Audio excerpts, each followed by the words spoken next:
Welcome to Encompass Purpose with Brad Berg, a show about topics people try to avoid: change, accountability, Christianity, business, and family.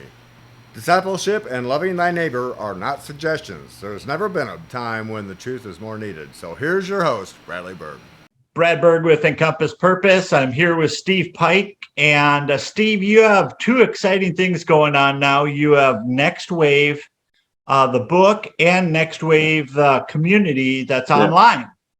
Right. Yeah, absolutely. And this is the copy of the book. And if anybody wants to get it, and actually to connect with both the book and the community, the place to go is nextwave.community. Just go there, and all your options for either getting the book or joining the community or both are right there. So.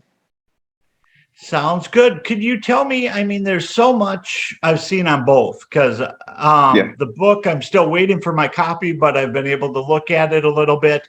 And I've been online quite a bit. But one thing I found interesting, you have what you call the 12 mind shifts. Mm-hmm. Can you tell me a little bit about that? That's I could talk for the next day on that. So you feel free to interrupt at any time. But the origin. So that's contained in the book, the 12 shifts. And what it is, what I started to notice, just to give you the origin of the book, I was serving as the national leader of a church planting organization. We were starting 300 to 400 churches a year all over the place, in every imaginable context, but not as much in the harder places, like urban places, especially. And so it started to bug me because there's a lot of people living in cities, but we're not really taking the church to the cities. And why is that? And as I started learning about that, I became convinced that, there was some work to be done in figuring out, sort of cracking the code of the cities. And so I left my role that I was in and jumped out with with 7 pioneer people. And we moved to Denver, started 7 churches in 7 different neighborhoods. And we had no idea what we were doing, but we just knew that probably the way that churches were being started in most suburban places wasn't going to be helpful in urban, but we didn't know for sure what would be helpful. So that led us to discover a lot of things that it dawned on me as I started talking with other leaders. The principles that we were discovering in the urban actually apply everywhere, because there's been this big cultural shift from sort of 20th century culture to 21st century culture, but the church is still, kind of ministering to the 20th century culture in general. And we identified these 12 shifts that leaders need to make in how they think about the church, how they think about doing ministry, that moves them from doing a really good job in the 20th century to being effective in the 21st century. So that's what the 12 shifts are about. I can give I'll try to be super concise overview of the 12 shifts, or I don't even know if you know what they are yourself, if you haven't read the book yet, but how would you like me to proceed with those, Brad? That would be great if you could just give kind of 100-foot overview. Okay. I know in the book, from what I understand, it's pretty precise, but if you could give just an overview of it, so people have an idea. Yeah. So the first shift is rediscovering the church, and I say from the 20th century was sort of centered around building the institution of the church and growing the institution and stuff, and the 21st century, the shift is to your emphasis is on catalyzing a movement. And it doesn't mean that there are going to be institutional elements of a movement. There's organization, there's structures that will help a movement move forward. But when the emphasis becomes the institution instead of releasing people on mission with Jesus, then that was kind of what we were doing good in the 20th century. We need to do differently in the 21st century. So that's number one. Number two is reimagining disciple making or discipleship and the shift is we had lots of discipleship programs in the 20th century church, and we're suggesting that needs to the shift is to move it into a lifestyle, that making disciples just becomes part of how you follow Jesus yourself, which you and I can talk about the details of that later. I think that's probably where you want to focus a little bit. The third shift is funding. The 20th century, the dominant idea was that funding the primary funding for a local church was going to come from the tithes of the people that were being served by the church. And that actually worked out okay in a lot of places where there were plenty of people who understood tithing and understood generosity, stewardship, good stewardship, all that. But in places, the hard places like cities, and increasingly everywhere, there's less and less people that are sort of schooled in the idea. I mean, it sounds just like a foreign idea to tithe and stuff. And so for ministry to be sustainable, there have to be a different way of thinking about how a church is funded. It doesn't mean we stop giving tithes, but we suggest that there are actually 5 categories of revenue that can be cultivated to make a church sustainable in any place, whether it be a suburb where that's sort of more possible to do using conventional approaches, all the way to urban, hardcore, hard scrabble places where the traditional economics don't work. There's got to be a shift in thinking about funding. Number 4 is rethinking team building. If you're going to pursue this path of the church being a community of disciples with mission on Jesus, with Jesus on his mission, that's how we define church. In the first shift, we say it's a community of disciples with Jesus on his mission. If that's what it is, then the team that you need to make that church happen is going to be different than. So the shift is from titled positions to disciples on a mission.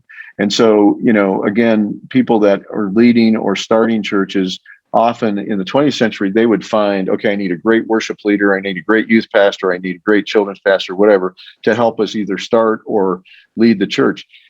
In the 21st century, it's going to be, we need people who are making disciples, and we need to help them do that. And that's actually the first qualification. You can be on this team if you're making disciples. And then, if we need somebody to lead worship, if you're a disciple maker, then you have some skills in leading worship, then you're qualified. But if you're a worship leader and you're not making disciples, you don't fit, kind of a thing. So that's the shift in team building. Number 5 is redeeming architecture.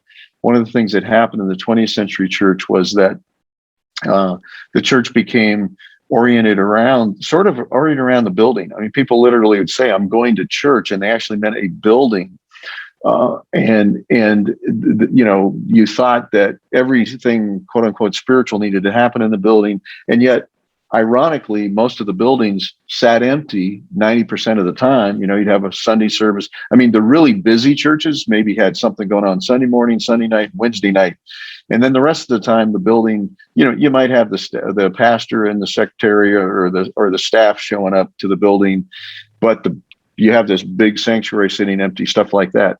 So we suggest the 20th century church, that was okay in the 20th century, but we don't think that's going to be okay in the 21st century. The cost of everything, the church building itself needs to be seen as part of the missional activity of the church, and maybe be used for generating revenue, et cetera, et cetera. So rethinking architecture and getting away from the buildings being empty 90% of the time.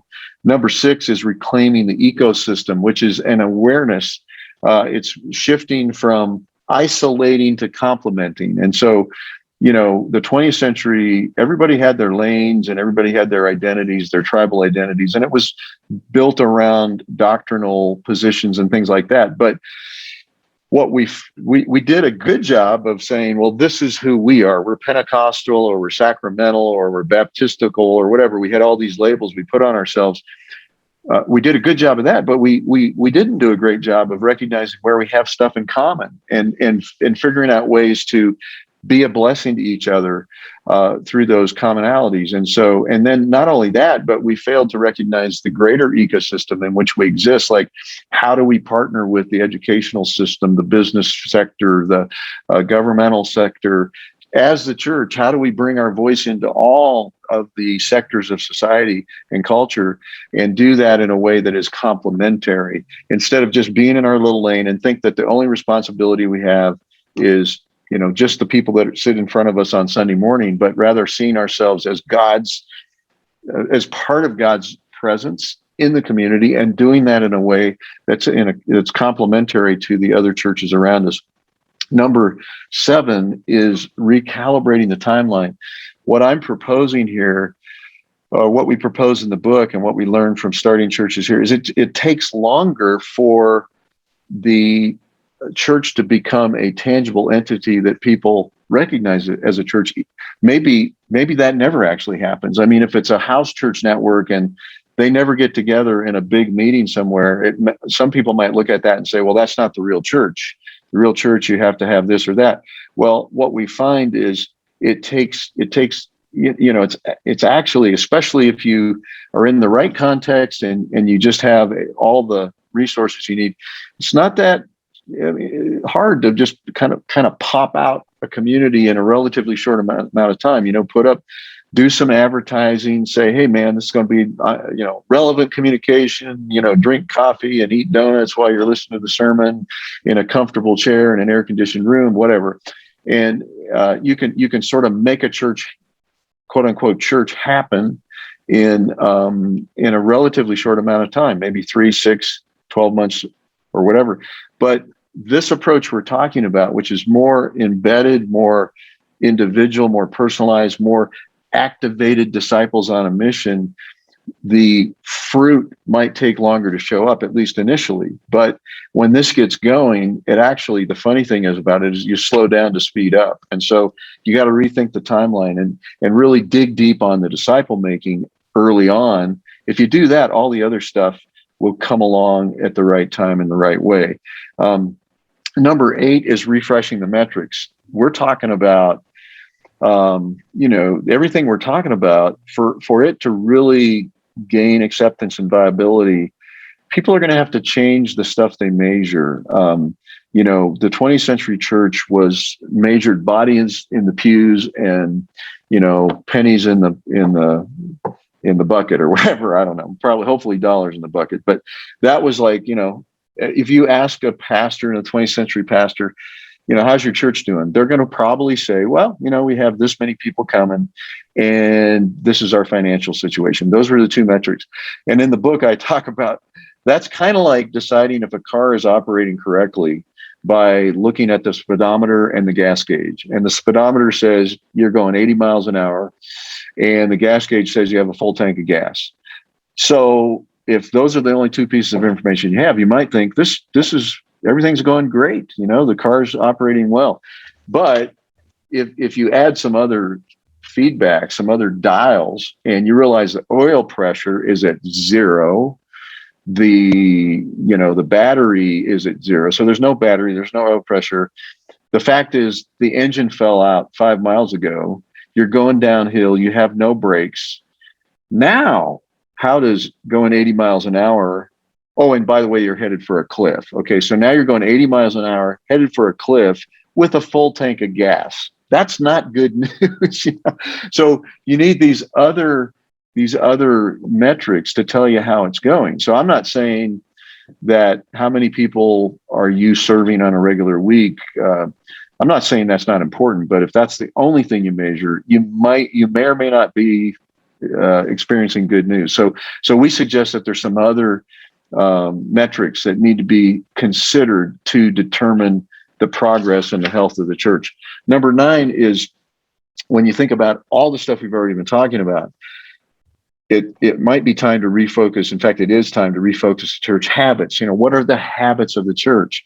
And what I mean by habits is like, okay, one of the habits for most churches is they meet once a week as a group somewhere. That may or may not be a great habit. You got to reevaluate. Is that really helping us be with Jesus on his mission? And it might mean that as you do that, you need to radically recalibrate or refocus your habits so that you're more faithfully on mission with Jesus. And so I suggest the shift is from calendar driven, we're just going to go around the calendar, kind of do the same stuff every year, to mission driven. What's what's the opportunity right in front of us, and how do we best use our time and our energy? What are our habits that are needed for that?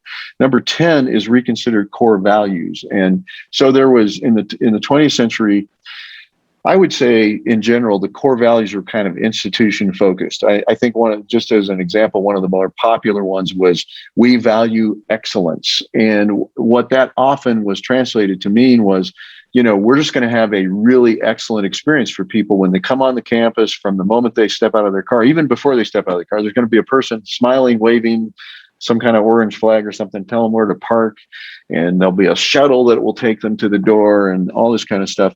So that was the value of excellence being carried out. But in the 21st century, we're asking the question, is perhaps the value of obedience more important than the value of excellence? It doesn't mean we do things in a schlocky way, and it doesn't mean excellence can't be a value, but that might not be the lead value. The lead value might be obedience. And that means we go where Jesus says, even if we can't go with excellence, maybe we have to figure it out. Maybe we have to do things poorly to begin with until we figure it out. We don't, excellence actually sometimes gets in the way of obedience. Number 11 is recommitting to multiplication. And the shift is from addition again to movement. So addition is being satisfied with, hey, you know what? We added 30 people to the church this past year, and that just means there's 30 more people sitting in the pew than there were a year ago. Well, that's fine, but what if we put multiplication, recommitted to that, and realized, how many people have we sent out? How many people are they reaching? What's the ongoing fruit of this? That's what recommitting to multiplication is about. And the final one is reactivate spirit dependency or dependence. And this has to do, I think, one of the things that happened in the 20th century church is we sort of had all these organizations emerged that were they were helping. They helped with the logistical, the administrative functions of the church. Where, if you just follow these steps, you're going to have a great church. And I think all of that, there's definitely value in all of that. But when you start to think that having a healthy church is just about following a certain set of steps or something like that, you miss out on the reality that it's Jesus that's building his church. And we need to be dependent on the Spirit to guide us and lead us as to, the major decisions about how the church moves forward. And so instead of just copying somebody else or taking a 10-step list of how to have a great church, as that's the only thing you consider as to how you help the church move forward, really, really making intentional dependence on a spirit a guide and a goal. So those are the 12 things, and I'll stop talking and see what questions you have. That is awesome. I didn't have the full picture, and I'm so blessed because we align so much. I could talk to you all day. I can guarantee it now. But when we planted, we had a different concept, total discipleship. And like you said, it took us 45 days. I wouldn't recommend doing it that quick, but we did it that quick. And then, Sunday we have our regular service, but then Tuesday, Wednesday, Thursday, we invite all churches, all people to come to classes. But we don't want you just to come to classes forever and go home and never do anything. It's about going and doing practical discipleship and about growing and changing your walk with God. So I think that's so in tune with what we're doing. And tell me if I'm wrong, but I think one thing good that came out of the pandemic is this movement. I think it accelerated it quite a bit. Oh, no question. Yeah. I mean, the movement was already happening, but COVID, because it's a thing that God is doing, it's that. So it was already happening. God saw long before we saw that the cultural reality that we're in now was going to require a different approach, and people were picking up on that. But you're right. I think what COVID did was it just jarred us from our, it's just easier. I mean, most humans, everybody, even people who say they love change, don't really like it that much, because you get in a zone that you're comfortable with, and even if you're not that happy, it's better than the unknown, so you just stick with it. So I think a lot of churches were sort of on a treadmill, and all of a sudden they had to get off of it, and then they started looking around. So yeah, it opened up a door for a lot of careful thought about what do we do? And yeah, so I think you're right. It was a good thing. So let's talk about disciple making. Right. And that's something I just, last night you brought up a point where we almost in America think it's an option. Like, I know he said it in the Bible, but I think he meant it for Steve and not Brad, Right. And I was reading David Platt last night, and one of his books, and it talked about how they drive at midnight out to a house in secret, and do all this stuff just to worship God. And here we have it so great, yet we don't do it. And we have it so easy. I mean, if they want to disciple, they're going to be walking, they're going to be doing all kinds of things. We can jump in a car, a plane, we can do so many things, and we could reach so many people. Right. Yeah, absolutely. Yeah. So, we need to exercise our freedom. But again, one of the things that happened was the definition of disciple became somebody. I mean, literally, this is what happened. I mean, so it became in the 20th century church before COVID. It was get up on Sunday morning, take a bath, brush your teeth, hopefully, put on some clothes, and go to church and be there. Maybe throw some money in the offering, maybe raise your hands a little bit, maybe say amen to the pastor. But the bar was, it wasn't really that hard. If that's what being a disciple was, that was kind of the way many people thought. And then COVID, for people who thought that way, during COVID, all of a sudden everything's online. Now you don't even have to get out of bed. You could just roll over, turn on your iPad, and watch the sermon online. And so people got this idea that, being a disciple meant that you just faithfully went to church once a week or something. And maybe, again, tried to be a good person during the week, but, read your Bible or something like that. But it was this really fuzzy kind of wishy-washy thing. And like you say, some of these examples that you just gave, the level of commitment and sacrifice that people are making in other parts of the world is convicting and shocking and all that kind of stuff. So, but I don't even know, since you haven't read the book, you keep saying you might tell me I'm wrong, so you can tell me I'm wrong if you want. We'll tell each other that each other's wrong if you want. But one of the in the chapter on reimagined disciple making, I share kind of the journey that we went through. My wife and I moved to Utah to start a church from scratch. So we're new to the community. Everybody, all I knew about Utah at that point was there's a lot of Mormons there. That's what most people identify Utah as, is where the Mormons are from, where they live. And sure enough, that was true. And in fact, Utah is the most, when you talk about states that, or you look at the states and you say, what is the dominant religion in this state? After Utah, the next one is probably Massachusetts, where the Catholic Church, I think it's like 50% or 55% of the people living in Massachusetts identify as being members of the Catholic Church. But in Utah, that number is 70%. 70% of the people who live there identify as Mormon.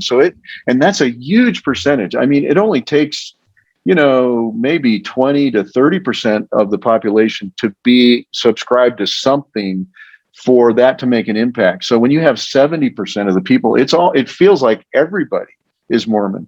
And so we, and we were actually serving at a mega church in right outside of Chicago, but just south of Wheaton, which it's Naperville is the community, and Naperville and Wheaton are kind of Bible Beltish in there. There's a lot of Christian population, a high level of evangelical Christians. And so we went from sort of a hotbed of evangelical Christians where most of our neighbors were Christians to a place where all of our neighbors were Mormon. And we felt like God was telling us to start a church there. So, the traditional methodologies of starting churches, you basically try to get a bunch of Christians together to get the thing going. And then you talk about evangelism and disciple making and that kind of stuff. Welcome to Encompass Purpose with Brad Berg, a show about topics people try to avoid: change, accountability, Christianity, business, and family. Discipleship and loving thy neighbor are not suggestions. There's never been a time when the truth is more needed. So here's your host, Bradley Berg.